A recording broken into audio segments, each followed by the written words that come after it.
Tibia fracture के surgery के बाद से रिकवरी का क्या टाइमलाइन रहता है? कितना समय लग जाता है टिबिया के ऑपरेशन होने के बाद से पूरा ठीक होने में? तो अंत तक हमारी इस वीडियो से जुड़े रहिएगा।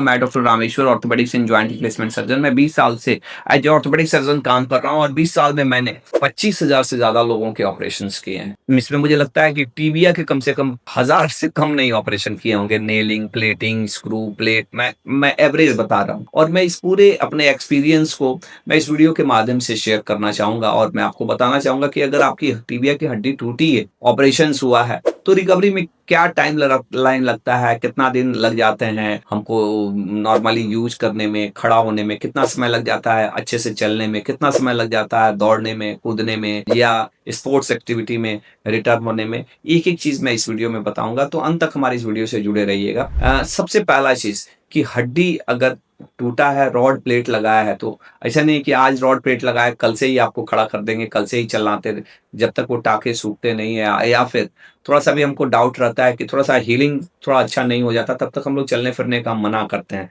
हाँ, पैर मोड़ना, पैर सीधा करना, घुटने को चलाना, पैर को चलाना, एंकल को चलाना, पंजा को चलाना, उंगलियों को चलाना, पैर को उठाना, ये सब एक्सरसाइज आज ऑपरेशन की कल से शुरू करा देते हैं अधिकतर मरीजों में।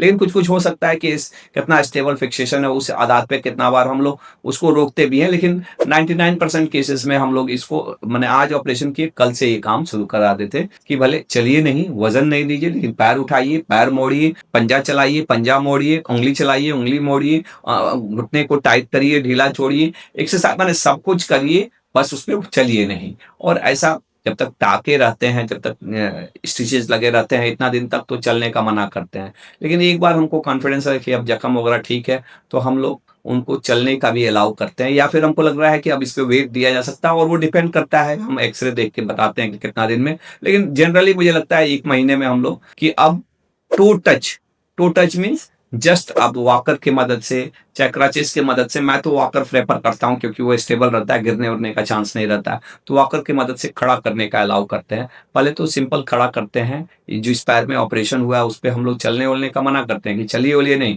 उस पर वजन ना दीजिए, मेन जो नॉर्मल पैर है उसी पे खड़ा होइए। और एक बार आपको कॉन्फिडेंस लगता है कि नहीं मैं तो खूब अच्छे से खड़ा हो सकता हूँ, तो धीरे धीरे हम लोग वजन भी देते हैं।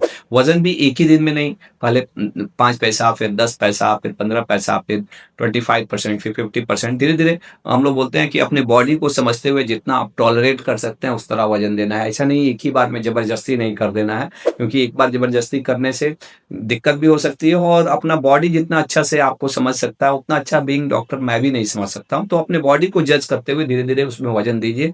नॉर्मली 1 महीना लगता है खड़ा कराने के लिए, और 1 महीना लगता है खूब अच्छा चलने के लिए। तो लगभग 2 महीने में मरीज को हम लोग चलने वलने का अलाउ कर देते हैं, और कितना बार तो 2 ढाई महीने में छड़ी चाहे वॉकर वगैरह भी हट जाता है। और दौड़ने उड़ने में 3, 3.5, 4 महीने में वो मरीज दौड़ सकता है। 4 महीने बाद तो अपने स्पोर्ट्स एक्टिविटी में, रूटीन एक्टिविटी में, गाड़ी चलाना, किक मारना, दौड़ना, कूदना, किसी को आर्मी का तैयारी करना है, पुलिस का तैयारी करना है, तो उसके दौड़ में भाग लेना, चाहे दौड़ के लिए तैयारी करना है, ये सारी चीजें शुरू कर देते हैं। तो ये नॉर्मली ये समय लगता है।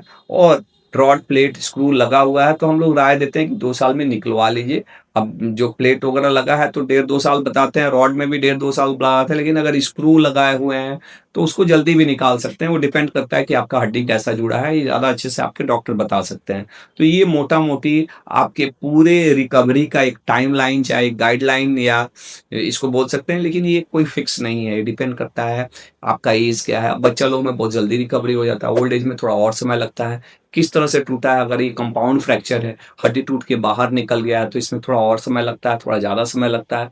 तो ये बहुत सारे फैक्टर्स रहते हैं, इन सारे ये मोटा मोटी चीज़ें मैं बताया, ज़्यादा बेहतर ढंग से आपके डॉक्टर बता सकते हैं। लेकिन फिर भी अगर 4 महीने 5 महीने बाद आपकी हड्डी टूटी है और आप चल नहीं पा रहे हैं, आप दौड़ने में दिक्कत हो रही है, तो ये दिक्कत वाली चीज़ है, आपको जरूर डॉक्टर के पास जाना चाहिए, एक्सरे कराना चाहिए, और डिस्कस करना चाहिए कि सर मुझे इतना समय क्यों लग रहा है, क्या मेरा हड्डी जुड़ने में समय ज़्यादा लग रहा है, या हड्डी नहीं जुड़ रहा है, या डिले यूनियन है, और क्या है, और इसके लिए हमें क्या करना चाहिए, क्योंकि ये एक डेंजर साइन है, रेड फ्लैग साइन है, और इस पे आपको सावधान होना चाहिए। मुझे आशा है कि मैंने आपके सवालों का एक सही ढंग से इस वीडियो के माध्यम से जवाब देने की कोशिश की है। अगर इस वीडियो के माध्यम से कहीं भी आपके लाइफ में थोड़ा-सा भी इम्पैक्ट, थोड़ा-सा भी वैल्यू मैंने अगर दिया है, तो मेरे चैनल को लाइक, सब्सक्राइब और शेयर ज़रूर करिएगा।